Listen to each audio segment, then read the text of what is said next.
Trouble for Thomas and Other Stories. Brought to you by Hit Entertainment, a Britt Allcroft production, based on the Railway series by the Reverend W. Awdry. Stories told by Ringo Starr, published by Random House. You can follow along with the CD in your book.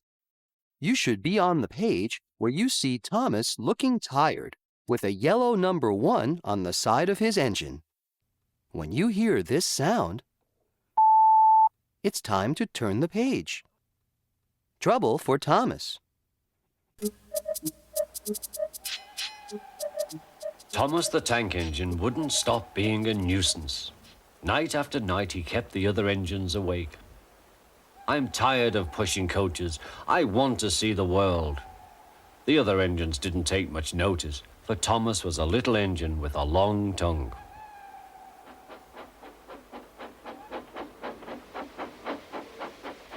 But one night, Edward came to the shed. He was a kind little engine and felt sorry for Thomas. I've got some freight cars to take home tomorrow. If you take them instead of me, I'll push coaches in the yard. Thank you, said Thomas. That will be nice. Next morning, Edward and Thomas asked their drivers, and when they said yes, Thomas ran off happily to find freight cars.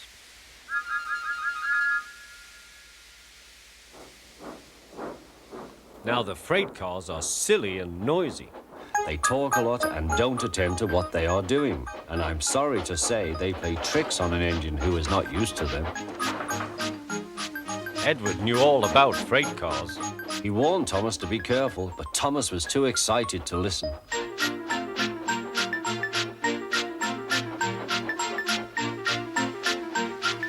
The shunter fastened the coupling, and when the signal dropped, Thomas was ready. The conductor blew his whistle. Peep, peep, answered Thomas and started off. But the freight cars weren't ready. Oh, they screamed, wait, Thomas, wait. But Thomas wouldn't wait. Come on, he puffed. All right, don't fuss. All right, don't fuss, grumbled the cars.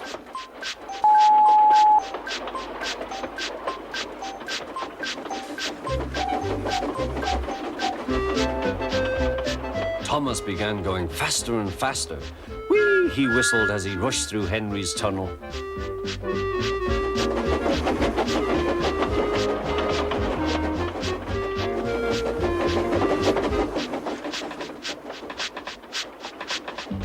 Hurry, hurry, called Thomas. He was feeling very proud of himself. But the cars grew crosser and crosser. At last, Thomas slowed down as he came to Gordon's Hill.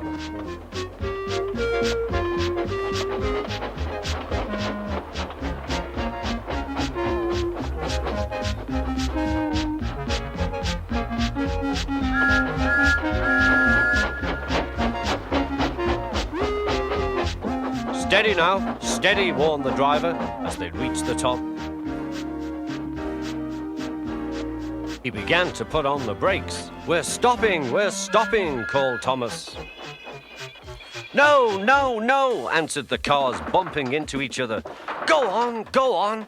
Before the driver could stop them, they had pushed Thomas down the hill and were rattling and laughing behind him. Poor Thomas tried hard to stop them from making him go too fast. Stop pushing, he hissed. But the cars took no notice. Go on, they giggled in their silly way.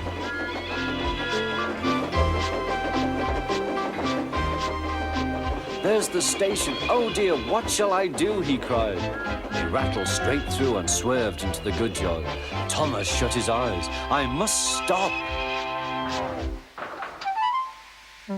When he opened his eyes, he saw he had stopped just in front of the buffers.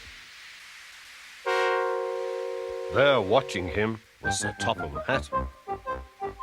What are you doing here, Thomas? He asked. I've brought Edward's freight cars, Thomas answered. Why did you come so fast? I didn't mean to. I was pushed, said Thomas. You've got a lot to learn about freight cars, Thomas. After pushing them about here for a few weeks, you'll know almost as much about them as Edward. Then you'll be a really useful engine.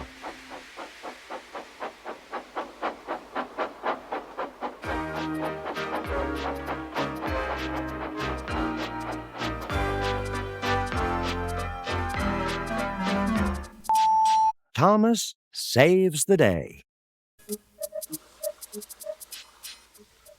Every day, Sir Topham Hatt came to the station to catch his train.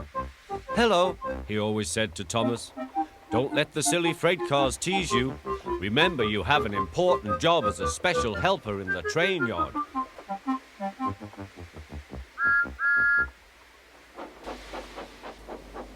There were lots of freight cars, and Thomas worked very hard pushing and pulling them into place. There was also a small coach and two strange things his driver called cranes. "That's the breakdown train," he told Thomas. The cranes are for lifting heavy things, like engines and coaches and freight cars. One day, Thomas was in the yard. Suddenly, he heard an engine whistling. "Help! Help!" A freight train came rushing through much too fast.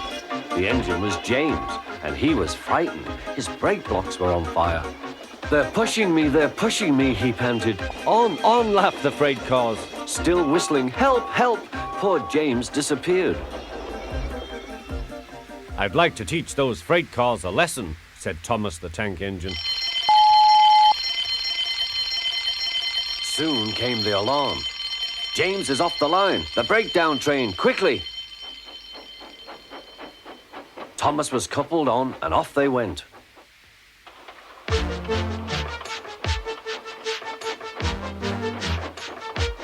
Thomas worked his hardest. "Hurry, hurry, hurry," he puffed.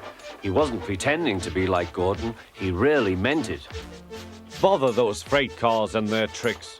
I hope poor James isn't hurt.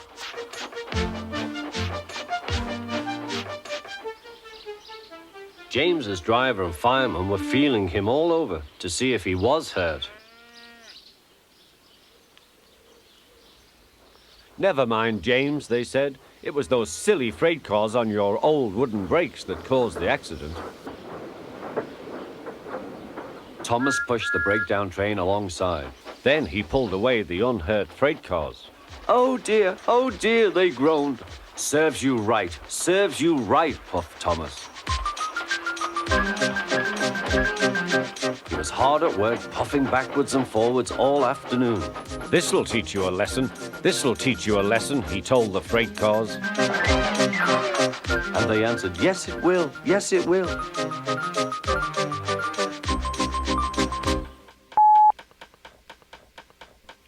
They left the broken cars. Then with two cranes, they put James back on the rails.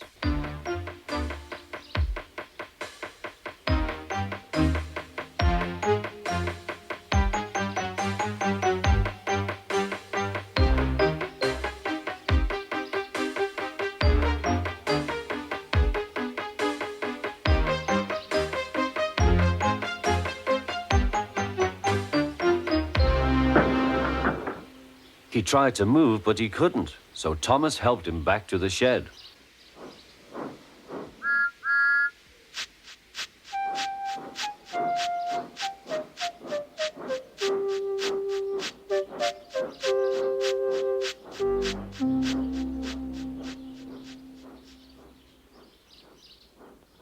Sir Topham Hatt was waiting anxiously for them.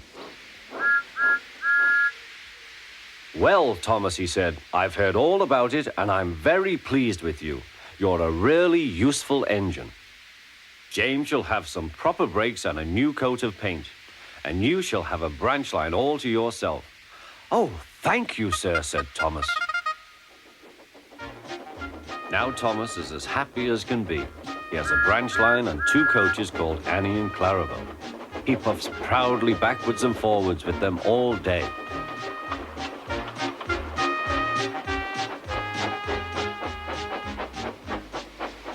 He is never lonely.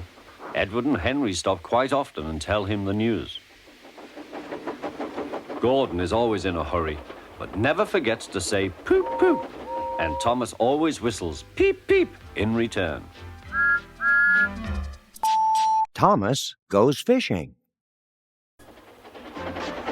When Thomas puffed along his branch line, he always looked forward to something special. The sight of the river. As he rumbled over the bridge, he would see people fishing. Thomas often wanted to stay and watch, but his driver said no. What would Sir Topham Hatt say if we were late? Every time he met another engine, he would say, "I want to fish." But they all had the same answer. "Engines don't go fishing." Silly stick in the muds, thought Thomas. One day he stopped as usual to take in water at the station by the river. "Out of order." "Bother," said Thomas, "I'm thirsty." "Never mind," said his driver, "we'll get some water from the river."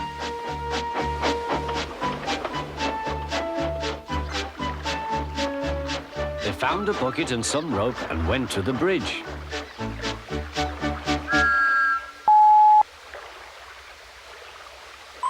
Then the driver let the bucket down to the water. The bucket was old and had 5 holes. So they had to fill it, pull it up, and empty it into Thomas's tank as quickly as they could, several times over.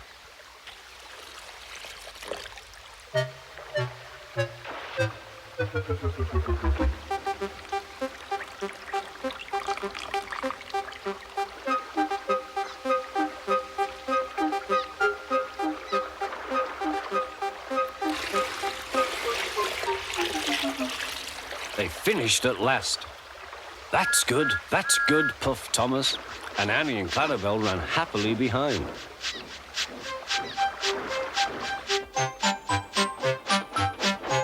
Suddenly, Thomas began to feel a pain in his boiler.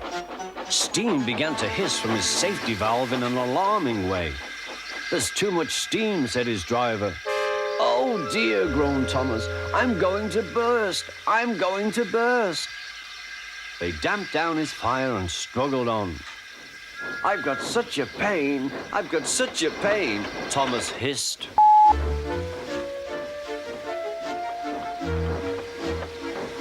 They stopped just outside the last station, uncoupled Annie and Clarabel, and ran Thomas, who was still hissing fit to burst, on a siding right out of the way.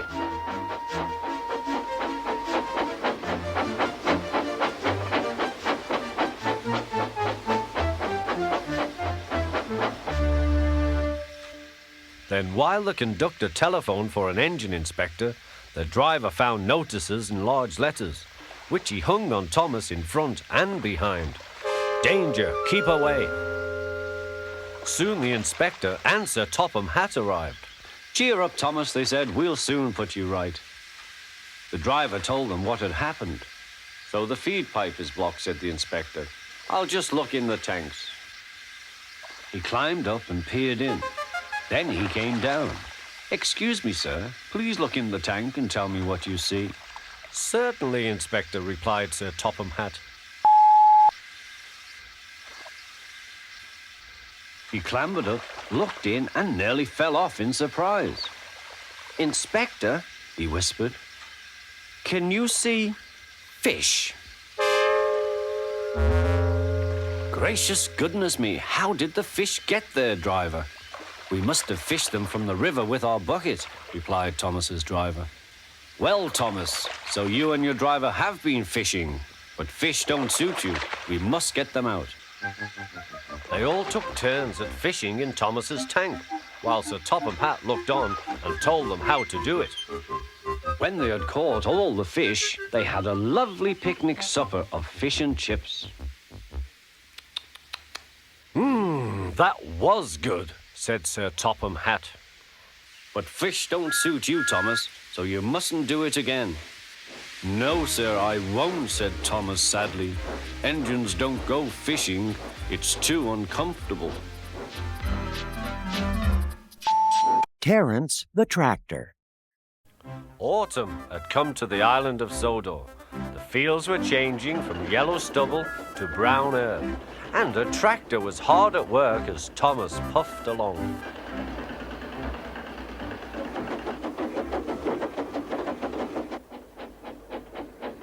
Later, Thomas saw the tractor close by. "Hello," said the tractor. "I'm Terrence. I'm ploughing." "I'm Thomas. I'm pulling a train." "What ugly wheels you've got." "They're not ugly. They're caterpillars," said Terrence. "I can go anywhere. I don't need rails." I don't want to go anywhere, said Thomas. I like my rails, thank you.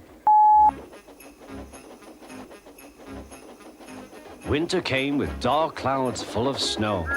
I don't like it, said Thomas's driver. A heavy fall is coming. I hope it doesn't stop us. Huh, said Thomas. Soft stuff, nothing to it. And he puffed on, feeling cold but confident. They finished their journey safely, but by now the country was covered. You'll need your snowplow for the next journey, Thomas, said his driver. Huh! Snow is silly soft stuff. It won't stop me. The snowplow was heavy and uncomfortable and made Thomas cross. He shook it and he banged it, and when they got back, it was so damaged that the driver had to take it off. You're a very naughty engine, he said to Thomas.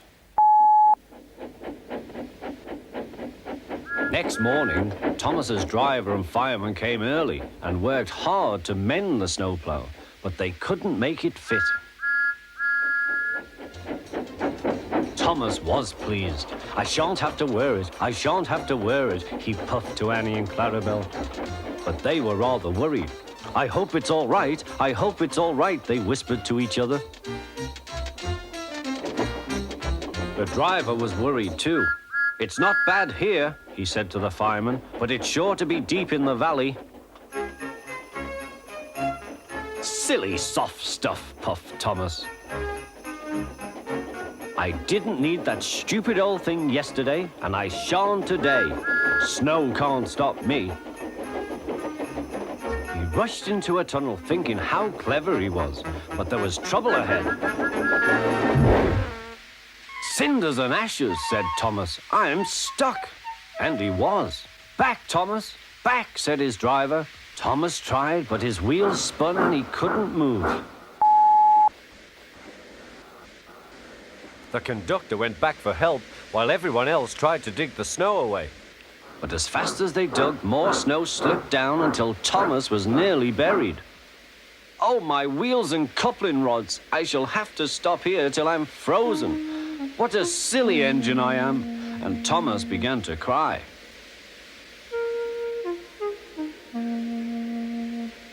At last, a bus came to rescue the passengers.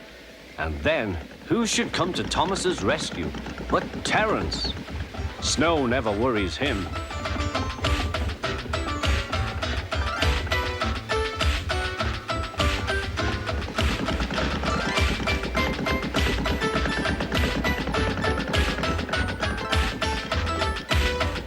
He pulled the empty coaches away, then came back for Thomas. Thomas's wheels were clear, but still spun when he tried to move. Terrence tugged and slipped and slipped and tugged, and at last dragged Thomas clear of the snow, ready for the journey home.